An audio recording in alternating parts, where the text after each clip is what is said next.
রাজার ভারী অসুখ। ডাক্তার, বদ্যি, হাকিম, কবিরাজ সব দলে দলে আসে আর দলে দলে ফিরে যায়। অসুখটা যে কি তা আর কেউ বলতে পারে না। অসুখ সারাতেও পারে না। সারাবে কি করে? অসুখ তো আর সত্যিকারের নয়। রাজামশাই কেবলই বলেন ভারী অসুখ, কিন্তু কোথায় যে অসুখ তা আর কেউ খুঁজে পায় না। কত রকমের কত ওষুধ রাজামশাই খেয়ে দেখলেন, কিছুতেই কিছু হলো না। মাথায় বরফ দেওয়া হলো, পেটে সেক দেওয়া হলো, কিন্তু অসুখের কোনো কিনারাই হলো না। তখন রাজামশাই গেলেন ক্ষেপে। তিনি বললেন, দূর করে দাও এই অপদার্থগুলোকে, আর ওদের পুঁথিপত্র যা আছে সব কিছু কেড়ে নিয়ে জ্বালিয়ে দাও। এমনি করে চিকিৎসকেরা বিদায় হলেন। ভয় আর কেউ রাজার বাড়ির দিকেও যায় না। তখন সকলের ভাবনা হলো, তাই তো শেষটায় কি রাজামশাই বিনা চিকিৎসায় মারা যাবেন? এমন সময় কোথা থেকে এক সন্ন্যাসী এসে বলল, অসুখ সারাবার উপায় আমি জানি, কিন্তু সে ভারী শক্ত। তোমরা কি সেসব করতে পারবে? মন্ত্রী, কোটাল, সেনাপতি, পাত্রমিত্র সবাই বলল, কেন পারবো না? খুব পারবো, জান দিতে হয় জান দেব। তখন সন্ন্যাসী বলল, প্রথমে এমন একটি লোক খুঁজে আনো যার মনে কোনো ভাবনা নেই, যার মুখে হাসি লেগেই আছে, যে সব সময় সব অবস্থাতেই খুশি থাকে। সবাই বলল, তারপর সন্ন্যাসী বলল, তারপর সেই লোকের গায়ের জামা যদি রাজামশাই একটা দিন পরে থাকে, আর সেই লোকের তোষকে যদি এক রাত্রির ঘুমিয়ে থাকেন, তাহলে সব অসুখ সেরে যাবে। সবাই শুনে বলল, এ তো চমৎকার কথা। তাড়াতাড়ি রাজামশাইয়ের কাছে খবর গেল। তিনি শুনে বললেন, আরে এই সহজ উপায়টা থাকতে এতদিন সবাই মিলে করছিলে কি? এটা কারোর মাথায় আসেনি?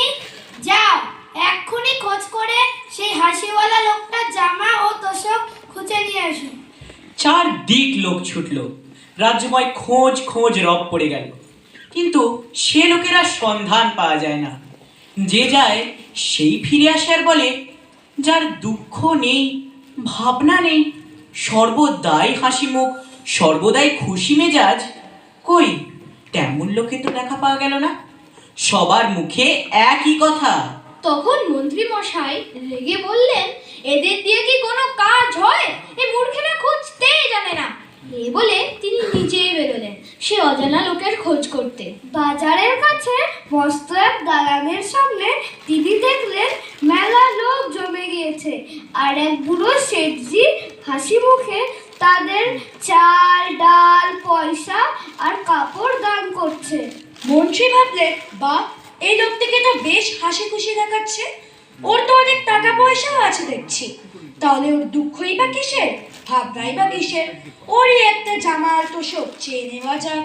মন্ত্রী মশাই এইরকম ভাবছেন, ঠিক সেই সময় একটা ভিখারি করেছে কি, ভিক্ষা নিয়ে শেঠজিকে সেলাম না করেই চলে যাচ্ছে। আর শেঠজির রাগ দেখে কে, তিনি ভিখারিকে গাল দিয়ে জুতো মেরে তার ভিক্ষা কেড়ে তাকে তাড়িয়ে দিলেন। ব্যাপার দেখে মন্ত্রী মশাই মাথা নেড়ে সেখান থেকে সরে পড়লেন। তারপর নদীর ধারে এক জায়গায় তিনি দেখলেন একটা লোক ভারী মজার ভঙ্গি করে নানা রকম হাসির গান করছে, আর তাই শুনে চারিদিকের লোকেরা হো হো করে হাসছে। মানুষ যে এত রকম হাসির ভঙ্গি করতে পারে তা মন্ত্রী মশাইয়ের জানা ছিল না। তিনি লোকটার গান শুনে আর তামাশা দেখে একেবারে হেসে অস্থির হয়ে উঠলেন, আর ভাবলেন, এমন আমোদা লোকটা থাকতেই না আমার লোকগুলো সব হতাশ হয়ে ফিরে যায়। তিনি পাশের একটি লোককে জিজ্ঞাসা করলেন, এই লোকটা কে হে? সে বলল, ও হচ্ছে গোবরা মাতাল। এখন দেখছেন কেমন খোশ মেজাজে আছে, কিন্তু সন্ধ্যা হলেই ওর মাতলামি, চেঁচামেচি আর উৎপাত শুরু হয়। ওর ভয় পাড়ার লোক তিষ্ঠতে পারে না। শুনে মন্ত্রী মশাই গম্ভীর হয়ে আবার চললেন সেই লোকটির সন্ধানে। সারাদিন খুঁজে খুঁজে মন্ত্রী মশাই সন্ধ্যার সময় বাড়ি ফিরলেন।